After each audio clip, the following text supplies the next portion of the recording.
So hello guys, मैं रवि एक बार फिर से स्वागत करता हूँ आप सभी का आज के इस नए वीडियो में।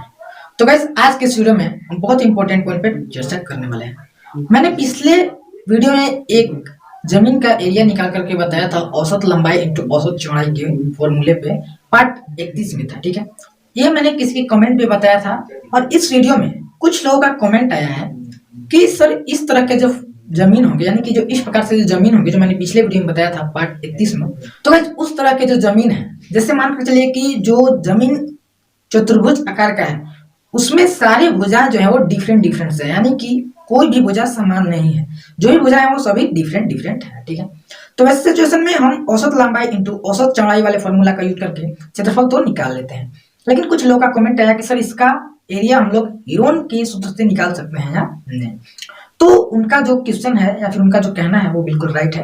हीरोन के फॉर्मूला से ही इसे निकाल सकते हैं एग्जैक्ट, इसे दो भागों में बांट करके। तो आज मैं आप सभी को उसी के बारे में पूरे डिटेल में बताऊंगा कि हीरोन के फॉर्मूला का यूज करके किस तरह से इस जमीन का एरिया निकाला जाता है और हीरोन का फॉर्मूला क्या है उसके बारे में मैं आपको पूरे डिटेल में आज बताऊंगा। उससे पहले एक छोटा सा एडवाइस है। ठीक है, तो गाइस हीरोन का फॉर्मूला तो हम सिर्फ और सिर्फ क्वेश्चन में लगा सकते हैं। कहने का सेंस है कि जब आप जमीन पे मापी करने जाइएगा फिजिकली, तो वहां पे आप जैसे अगर कोई जमीन बड़ी मात्रा में है, तो मैंने आपको पिछले वीडियो में बताया कि कोई जमीन अगर बड़ी मात्रा में हो तो उसका आकार कंफर्म कर पाना थोड़ा मुश्किल होता है, यानी कि उसका आकार को समझ पाना मुश्किल होता है। वो ना ही आपको चतुर्भुज चतुर्भुज तो रहेगा, बट ना ही वो वर्गाकार रहेगा, ना ही आयताकार, ना ही त्रिभुजाकार। तो वैसे सिचुएशन में आपको अपने हिसाब से उस जमीन को मापी करना होता है और ज्यादातर लंबाई इंटू चौड़ाई यानी कि औसत लंबाई और औसत चौड़ाई वाला ही फॉर्मूला काम करता है। तो इस जमीन को आज हम हीरोन के फॉर्मूला से यूज करके देखते हैं कि जो हम लोगों ने जमीन की नापी किया था पिछले औसत लंबाई और औसत चौड़ाई वाले फॉर्मूला से, उसमें और इसमें क्या डिफरेंस आता है। मेरा मानना है कि डिफरेंस ज्यादा नहीं आना चाहिए, लेकिन फिर भी हम लोग कंफर्म करके आज देख लेंगे। सबसे पहले मैं आप सभी को हीरोन के फॉर्मूला के बारे में पूरी डिटेल में बता देता हूं कि आखिर ये है क्या और इसका उपयोग कैसे किया जाता है, किस तरह से इसका उपयोग किया जाता है, किस तरह से क्षेत्रफल निकाला जाता है। दोस्तों, हीरोन के फॉर्मूला से आप किसी भी वैसे त्रिभुज का क्षेत्रफल निकाल सकते हैं जिसके तीनों भुजाएं आपस में अलग अलग हो और उसका तीनों कोण भी आपस में अलग अलग हो। यानी कि जैसे मान के चलिए कोई त्रिभुज है, उसके भुजाएं ए बी और सी हो, यानी कि सेम नहीं हो, तीनों भुजाएं जो है उसका लंबाई अलग अलग हो और उसका तीनों जो कोण है अल्फा बीटा और गामा हो, यानी कि सेम नहीं हो, डिफरेंट डिफरेंट हो। ठीक है, तो वैसे सिचुएशन में कोई भी फॉर्मूला काम नहीं करता है, वैसे सिचुएशन में ही हीरोन का फॉर्मूला काम करता है। ठीक है, हीरोन का फॉर्मूला क्या है उसके बारे में थोड़ा सा आपको बता देता हूँ। हीरोन का फॉर्मूला है किसी भी त्रिभुज का एरिया के लिए फॉर्मूला होता है area equal to under root S into S minus A into S minus B into S minus C. ठीक है, तो ये है हीरोन का फॉर्मूला। ठीक है, इसी की मदद से किसी भी प्रकार की त्रिभुज का क्षेत्रफल निकलता है जो कि अलग अलग भुजाएं होते हैं। ठीक है, तो अब इसमें एक पॉइंट आता है एस, ए बी सी, तो आप समझ रहे हैं कि जो भुजाएं की दूरी है वो है, बट यहाँ पे एक केस आता है एस। दोस्तों, एस क्या है? एस आपका सेमी पैरामीटर है, पैरामीटर यानी कि परिमाप, सेमी पैरामीटर यानी कि अर्थ परिमाप। ठीक है, तो ये अर्थ परिमाप क्या है? तो दोस्तों, इस त्रिभुज का यानी कि जिस त्रिभुज का क्षेत्रफल निकालेगा, जैसे मान के चलिए कि ये त्रिभुज है, इसके परिमाप यानी कि परिमाप वही होता है जब हम तीनों भुजाओं को जोड़ते हैं तो हमारा परिमाप होता है। तो एस निकालने के लिए हमें क्या करना होगा कि तीनों भुजाओं को जोड़कर उसमें 2 से भाग देना होगा, यानी कि S equal to A plus B plus C by 2। तो ये हो गया आपका सेमी पैरामीटर यानी कि अर्थ परिमाप। ठीक है, तो यहाँ पे अर्थ परिमाप आपको मिल जाएगा, आपके क्वेश्चन में जो माप होगा उससे आपको मिल जाएगा। ठीक है, और उसके बाद क्या कर रहे हैं कि यहाँ पे एस का मान जहां जहां पे दिया हुआ है फॉर्मूला में वहां पे एस का मान रख देना है, यानी कि अर्थ परिमाप का मान रख देना है और बाकी जो भी मान दिया हुआ है उसे रख देना है और क्वेश्चन को सोल्व कर लेना है। ठीक है, तो गाइस ये हीरोन का फॉर्मूला आपको समझ में आया। अब हम अपने उस क्वेश्चन को चलते हैं सोल्व करने के लिए। तो दोस्तों, हमारा क्वेश्चन कुछ इस प्रकार सा क्वेश्चन में फिगर था, जो नापी दिया हुआ था वो भी कुछ इस प्रकार सा दिया हुआ था। ठीक है, यहाँ पे नापी जो पहले वाला है वही लेते हैं यहाँ पे। ठीक है, बस एक नापी हमें एक्सटर्नल लेना होगा। ठीक है, तो यहाँ पे क्वेश्चन है, बट हम फिजिकली जब जमीन पे जाते हैं तो वहां हमें जहां मर्जी वहां पे नापी कर सकते हैं। यही फर्क होता है क्वेश्चन और जमीन में, यानी कि कभी आपको यहाँ पे डिफिकल्ट होगा, कभी आपको वहां पे डिफिकल्ट होगा। मतलब उम्मीद रहता है कि वहां पे आपको इजी ही होता है। ठीक है, तो यहाँ पे हमें बी से डी की तरफ एक क्रॉस लाइन खींचना होगा। ठीक है, बी से डी तक एक क्रॉस लाइन खींच लेते हैं। तो दोस्तों, यहाँ पे इसका जो नापी है वो तो क्वेश्चन में मेरा दिया हुआ नहीं था। ठीक है, और मैंने फिजिकली किसी जमीन का भी मापी नहीं लिया हुआ है, तो फिर इसका मापी हम कैसे मालूम करें? तो दोस्तों, मैं आपको बता देना चाहता हूं कि मैंने जो मापी वहां पे दिया हुआ है वो एग्जैक्ट मापी मैंने फिजिकली किसी स्केल के द्वारा मापी किया, उसके बाद इसका सेंटर पॉइंट से मापी किया, तो इसका जो दूरी है वो 22 कड़ी मान लेते हैं, ठीक है, क्योंकि मैंने किसी और यूनिट में किया था लेकिन यहाँ कड़ी में लेकर चल रहे हैं तो यहाँ पे 22 कड़ी से मान लेते हैं, ठीक है। तो दोस्तों अब ये जो जमीन है वो दो भागों में बढ़ चुका है, दो त्रिभुज में बढ़ चुका है, जिसकी सभी भुजाएं जो है वो डिफरेंट है, यानी कि ए से बी तक की दूरी डिफरेंट है, बी से डी तक की दूरी डिफरेंस है और ए से डी तक की भी दूरी डिफरेंस है, ठीक है। तो सभी भुजाएं अलग अलग हैं, कोण भी सभी के अलग अलग ही बन रहे होंगे, ठीक है। तो दोस्तों अब हमें क्या करना है कि इस क्वेश्चन को सोल्व करने के लिए दो पार्ट में क्वेश्चन को सोल्व होगा, यानी कि एक त्रिभुज ए बी डी का क्षेत्रफल निकलेगा और दूसरा त्रिभुज बी सी डी का क्षेत्रफल निकलेगा, और इन दोनों को जब हम ऐड कर देंगे तो हमारा इस पूरे एरिया का क्षेत्रफल निकल जाएगा, ठीक है। दोस्तों अब हम इसे क्या करेंगे, सबसे पहले हम फर्स्ट वाले त्रिभुज में बात करेंगे, उसके बाद सेकंड वाले त्रिभुज में बात करके, यानी कि उसके बाद सेकंड वाले त्रिभुज का एरिया निकालेंगे हीरोन के फॉर्मूला से, ठीक है। यहाँ पे और कोई फॉर्मूला अभी अपन लोग यूज नहीं करेंगे, हीरोन का फॉर्मूला का यहाँ पे यूज करेंगे और उससे इसका एरिया निकालेंगे और उसके बाद इसे ऐड करेंगे तो हमारा इसका एरिया निकल जाएगा। तो चलिए शुरू करते हैं। तो दोस्तों सबसे पहले हम बात करेंगे त्रिभुज ए बी डी में, ठीक है। तो यहाँ पे आप देख रहे हैं कि त्रिभुज ए बी डी में माप दिया हुआ है, ए बी का मान दिया हुआ है 15, बी डी का मान दिया हुआ है आपका 22 और ए डी का मान दिया हुआ है आपका 14, ठीक है। तो ये आप यहाँ पे देख रहे हैं, ठीक है। अब इसमें क्या करना होगा कि इसमें हमें हीरोन के फॉर्मूले से इसका एरिया निकालना है, ठीक है। तो हीरोन का फॉर्मूला होता है under root S into S minus A into S minus B into S minus C. यहाँ पे ए बी सी जो है वो भुजाएं, यानी कि A B B C sorry A B B D और ए डी, ठीक है। तो यहाँ पे सबसे पहले हमें है एस निकालना जरूरी है, ठीक है। तो एस निकालने के लिए यहाँ पे हमें फॉर्मूला यूज करना है, तो यहाँ पे एस बराबर फॉर्मूला हो जाएगा A B plus B D plus A D, यानी कि ए बी और सी का जो मान है वो ए का मान है ए बी का मान है बी डी और सी का मान है ए डी, ठीक है। तो यहाँ पे ये हो गया, उसके बाद बटा 2, ठीक है। तो उसके बाद यहाँ पे ए बी का मान दिया हुआ है 15, बी डी का मान दिया हुआ है 22 और आपका ए डी का मान दिया हुआ है 14, ठीक है। तो जब इसको हम ऐड कर लेते हैं तो हमारा आ जाता है 51/2 और इसे जब हम क्रॉस कर देते हैं तो हमारा आ जाता है 25.5, ठीक है। दोस्तों ये जो हमारा है एस यानी कि सेमी पैरामीटर, जिसे कि हम लोग अर्ध परिमाप भी कहते हैं, ठीक है। तो हमारा एस यहाँ पे मालूम हो गया 25.5, ठीक है। अब हम इस एस की मदद से त्रिभुज ए बी डी का क्षेत्रफल निकालते हैं, ठीक है। तो यहाँ पे हमें हीरोन्स का फॉर्मूला से ही इसे निकालना है। तो यहाँ पे त्रिभुज ए बी डी मैं यहाँ पे शॉर्टकट में लिख दे रहा हूँ क्योंकि यहाँ पे स्पेस थोड़ा कम है इस वजह से। तो area equal under root S into फिर S minus A into S minus B into S minus C.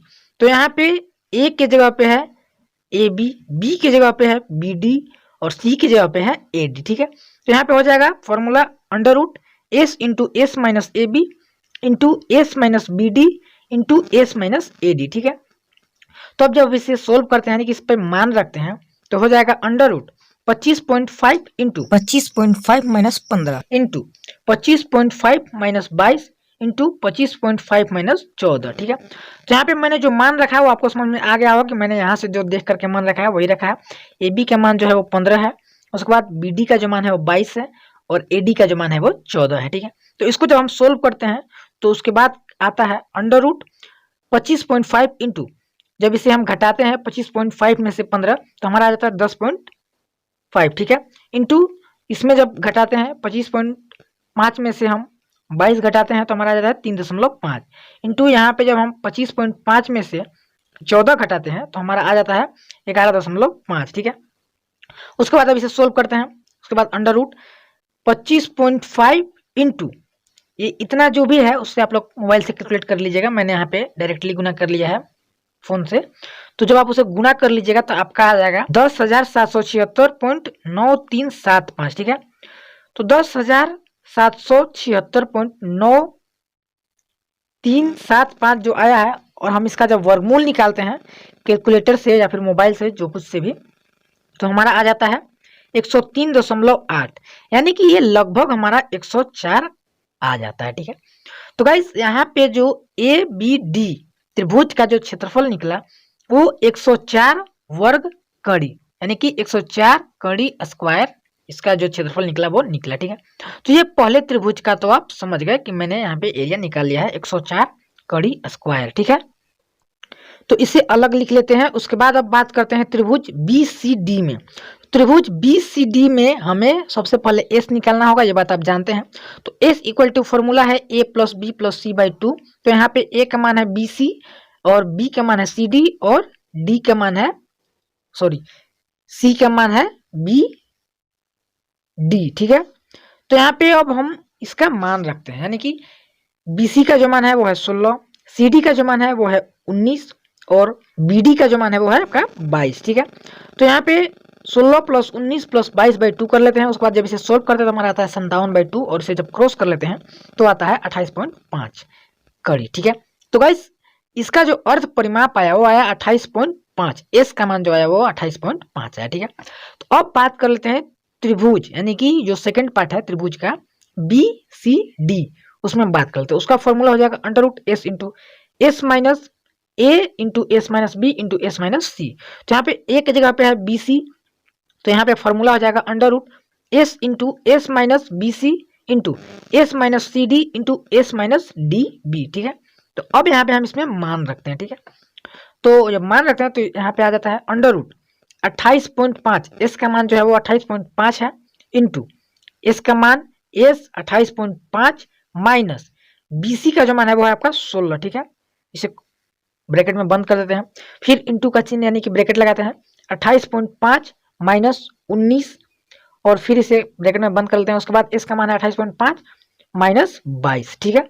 तो ये हम यहाँ पे जो मान था वो रख दिए। अब इसे जब हम सोल्व करते हैं यानी कि जब हम इसे घटाते हैं तो हमारा आ जाता है 28.5 इंटू 28.5 में से जब हम 16 घटाते हैं तो हमारा आ जाता है 12.5। इस तरह से 28.5 में से जब हम 19 घटाते हैं तो हमारा आता है 9.5 और इसी तरह से जब 28.5 में से 22 घटाते हैं तो आ जाता है 6.5, ठीक है। तो जब हम इन सभी को गुना करते हैं यानी कि 28.5 इंटू 12.5 इंटू 9.5 इंटू 6.5 को जब हम गुना करते हैं तो हमारा आ जाता है 21,998.4375, ठीक है। तो इतना गुना करने पे इतना आ जाता है। और जब हम इसका रूट निकालते हैं, इसका वर्गमूल जब निकालते हैं तो हमारा आ जाता है 148.3 वर्ग कड़ी। तो इसका क्षेत्रफल एवरेज आ जाता है 148 वर्ग कड़ी। तो यहाँ पे त्रिभुज बी सी डी का जो क्षेत्रफल निकल जाता है वो लगभग 148 वर्ग कड़ी निकल जाता है, ठीक है। तो यहाँ पे दोनों त्रिभुज का क्षेत्रफल हमने निकाल लिया है। अब हम बात करते हैं पूरे एरिया यानी कि ए बी सी डी का क्षेत्रफल। तो ए बी सी डी का क्षेत्रफल निकालने के लिए मैंने आपको पहले ही बता दिया है कि त्रिभुज ए बी डी को जोड़ देना है और त्रिभुज बी सी डी दोनों के मान को हम जब जोड़ देंगे तो हमारा पूरे ए बी सी डी का मान निकल जाएगा, यानी कि ए बी सी डी का एरिया निकल जाएगा। तो उसके लिए क्या करना है कि ए बी डी का हमारा एरिया आया है 104 और बी सी डी का एरिया आया है 148, ठीक है। जब इन दोनों को ऐड कर ए बी सी डी का एरिया आपका आ जाता है 252 वर्ग कड़ी, ठीक है। तो अब बात करते हैं कि जो मैंने पिछली बार जो निकाला था क्षेत्रफल और जो इस बार निकाला था उसमें कितना का डिफरेंस आ रहा है। तो पिछली बार जो मैंने क्षेत्रफल निकाला था यहाँ पे देख सकते हैं आप कि आया था आपका क्षेत्रफल 255 वर्ग कड़ी, ठीक है। और अभी जो मैंने निकाला वो 252 वर्ग कड़ी आया। आप देख सकते हैं कि इसमें जो डिफरेंस है वो मात्र 2 कड़ी का डिफरेंस बता रहा है, यानी कि 2 स्क्वायर कड़ी का डिफरेंस बता रहा है। तो मैंने आप सभी को पहले ही बता दिया था कि कुछ खास डिफरेंस नहीं आएगा, क्योंकि जमीन जो है वो कुछ बहुत ज्यादा डिफरेंट आकार का नहीं है, इसलिए कुछ खास डिफरेंस नहीं आएगा। तो कोई बात नहीं है कि आप कौन से फॉर्मूला का यूज करते हैं, हीरोन्स के फॉर्मूला का यूज करते हैं या फिर आप औसत लंबाई और औसत चौड़ाई वाले फॉर्मूला का यूज करते हैं। दोनों का लगभग कैलकुलेशन उतना ही आता है, थोड़ा बहुत का ही डिफरेंस होता है। तो आप प्रयास करिएगा कि ज्यादातर औसत लंबाई इंटू औसत चौड़ाई वाले का ही उपयोग कीजिएगा अगर इस टाइप का जमीन आपको मिले तो, ठीक है। ज्यादा टेंशन लेने की बात नहीं है, क्योंकि जो एरिया है वो डिफरेंस बहुत कम आएगा, यानी कि बहुत ही कम मात्रा में आएगा, जहाँ के आपने देखा अभी तुरंत कि मात्र 2 कड़ी का ही डिफरेंस आया है। और दोस्तों जिन्हें हीरोन का फॉर्मूला यूज करने नहीं आता होगा, इतना कैलकुलेशन नहीं कर सकते हैं, तो उनके लिए मैंने डिस्क्रिप्शन में एक एक्सेल का लिंक दे दिया है और मैं यहाँ पे आपको प्रूफ भी करके दिखा देता हूँ कि वो कैसे काम करता है, ठीक है। तो दोस्तों जब आप उस एक्सेल फाइल को ओपन कीजिएगा तो आपके सामने कुछ इस टाइप का इंटरफेस ओपन हो जाएगा, ठीक है। तो यहाँ पे आप देख सकते हैं कि यहाँ पे जो L1, L2 और L3 दिया हुआ है, आपको सिर्फ और सिर्फ ये जो ब्लैंक दिया हुआ है व्हाइट वाला, उसी में कुछ भी भरना है। जो व्हाइट के अलावा आप बाकी आपको कहीं पे भी कुछ भी नहीं भरना है। जो भी आपको इधर रेड वगैरह दिख रहे होंगे उसमें कुछ भी नहीं भरना है। जहाँ पे व्हाइट है वहीं पे आपको भरना है। आप जानते हैं कि हीरोन्स का फॉर्मूला जो है वो सिर्फ और सिर्फ त्रिभुज के क्षेत्रफल वाले में लगता है, यानी कि जो वैसे त्रिभुज होते हैं इसका भुजाएं की जो दूरी होती है वो डिफरेंट होती है, तभी हीरोन्स का फॉर्मूला काम करता है। ठीक है, तो यहाँ पे आप देख सकते हैं कि जो भुजाएं होंगी वो तो 3 ही होंगी, तो यहाँ पे मैंने 3 ही ले लिया है, L1 L2 और L3। ठीक है, तो यहाँ पे कोई भी यूनिट में काम करेगा। आप जो भी यूनिट में लेना चाहते हैं, फीट में, कड़ी में या फिर मीटर में, जिस भी यूनिट में लीजिएगा वो हर यूनिट में काम करेगा। ठीक है, तो जो तीनों लंबाई है, सबसे पहले मैं यहाँ पे जो हमारा त्रिभुज ABD है उसी को यूज करके देख लेते हैं कि क्या होता है। तो यहाँ पे त्रिभुज ABD में जो दूरी है वो 15 है, 22 है और 14 है। तो हम यहाँ पे इसमें भर के देखते हैं। सबसे पहले इस पे आपको क्लिक करना होगा, इस पे L1 के नीचे जो व्हाइट है उसमें। उसके बाद यहाँ पे आपको भर देना होगा 15, जैसे मान के लिए 15 है। उसके बाद L2 में आ जाएंगे। उसके बाद यहाँ पे L2 का मान जो है वो 22 है। उसके बाद L3 में आ जाएंगे, तो L3 का मान जो है वो 14 है। ठीक है, चलिए यहाँ पे मैंने तीनों चीज भर दिया। अब यहाँ पे इसे टिक कर देते हैं, ओके कर देते हैं। ठीक है, तो यहाँ पे इन तीनों का जो ऐड आया वो 51 आया, और जो एस आया यानी कि जो सेमी पैरामीटर आया वो 25.5 आया, जो कि मैंने आपको क्वेश्चन में भी दिखाया था कि उसका सेमी पैरामीटर 25.5 है। अब बात करते हैं कि उसका एरिया कितना आया। दोस्तों यहाँ पे आप देख सकते हैं कि उसका जो एरिया आया है वो 103, यहाँ पे ऊपर में जो देख रहे हैं यहाँ पे एरिया लिखा हुआ है 103.812 करके कुछ दिया हुआ है। ठीक है, ये स्क्वायर मान बता रहा है। आप कोई भी यूनिट में लीजिएगा तो स्क्वायर मान आपको उतना ही बताएगा, जो कि आपको यहाँ पे भी दिख रहा है। 103.8 करके कुछ आया था, जिसे कि मैंने 104 एवरेज मान लिया था। ठीक है, उसी प्रकार से यहाँ पे आपको उसका डिसमिल मान बता दे रहा है कि आपका कितना कितना डिसमिल है। तो आप जिस यूनिट में लिए रहिएगा, अगर आप कड़ी में लिए रहिएगा तो आपको इसमें दिखना है 0.1 है। अगर आप फीट में वो मापी लिए हैं तो आपका 0.2 है, और अगर आप वही मीटर से नापी के हैं तो आपका जो है 2.5 कड़ी होता है, सॉरी 2.5 डिसमिल होता है। तो गाइज आप अगर चाहें तो एक्सेल फॉर्मेट का भी यूज कर सकते हैं।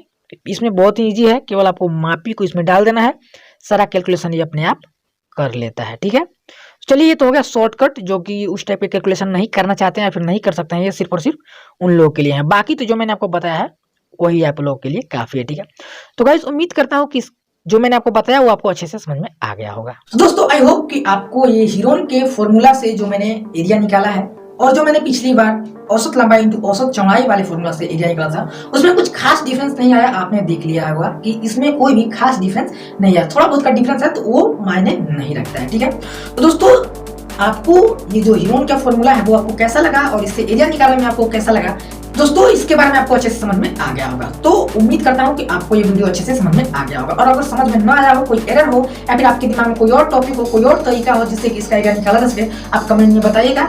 आप जानते हैं बट और लोगों को भी जानना जरूरी है। ठीक है, तो मैं आपकी मदद से मैं जानूंगा और मैं अपनी तरफ से बाकी सभी लोगों को समझाऊंगा। ठीक है, तो दोस्तों उम्मीद करता हूँ कि आपको अच्छे से समझ में आ गया होगा।